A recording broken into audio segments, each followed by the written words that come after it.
नमस्कार दोस्तों, आज के हमारे इस वीडियो में हम आपके लिए शीतल माता के व्रत की एक पौराणिक कहानी लेकर आए हैं।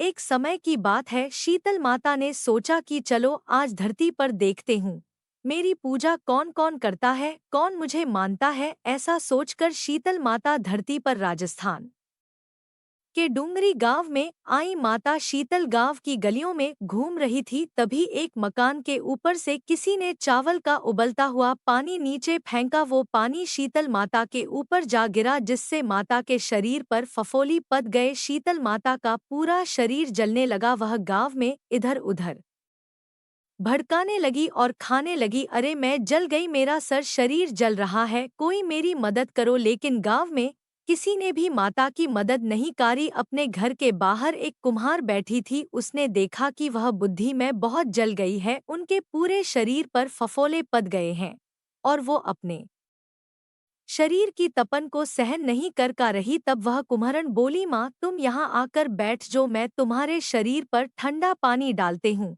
तब तुम्हारे ने उसे मैं पर एक कर्व से ठंडा ठंडा पानी डाला और बोली, माँ मेरे घर में रात की बनी रबड़ी राखी है, तुम वो का लो। जब उसे बुद्धि मैंने वो ठंडी रबारी और दही खाया तो उसके शरीर को ठंडक मिली। तब वह बोली, बेटी मेरे सर में हुए देख दे। जब तुम्हारे माता के सर से जुएं निकालना लगी तो उसने देखा कि उनके सर के पीछे भी एक आँख है, जिसे देखकर कुम्हारन डर गई और वहां से भागने लगी। तब वह बुद्धि में बोली, रुक बेटी, परमट मैं भूत प्रेत नहीं हूँ, मैं तो शीतल देवी हूँ। तब माता ने अपना असली रूप धारण कर लिया। माता के दर्शन कर कुम्हारन रन लगी। माता बोली, तू क्यों रो रही है? कुम्हारन हाथ जोड़कर माता से बोली, माता मेरे घर में चारों तरफ दरिद्रता है, मैं आपको कहाँ बैठा हूँ, मेरे घर में ना कोई चौकी है और ना ही आसन। शीतल माता प्रश्न होकर उसको महारा के घर के बाहर खड़ी गधे पर बैठ गई और एक हाथ में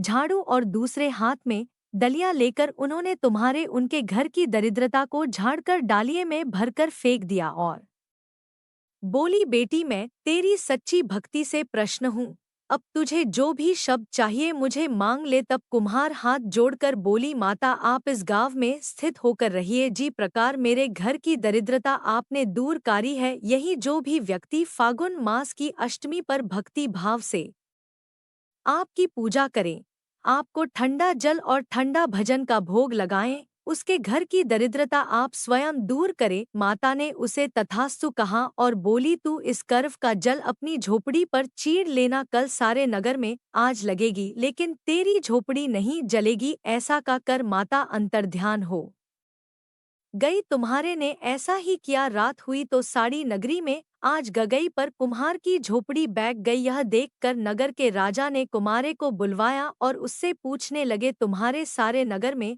आज लगी लेकिन तेरी झोपड़ी कैसे बैठ गई? तब कुम्हारी ने राजा को शीतल माता की कृपा की सारी बात बता दी और बोली, मुझमें पर शीतल माता की कृपा हुई है। उसे दिन से राजा ने पूरे नगर में ऐलान करवा दिया कि अब से शीतल अष्टमी के दिन किसी भी घर में चूल्हा नहीं जलेगा और हर घर में शीतल माता को वासी भजन का भोग लगेगा। है शीतल माता जैसी कृपा आपने उसे कुम्हारन पर कारी, वैसे ही इस कथा को कहते सुनते और हुकर भाड़ते सब पर करना। जय शीतल माता।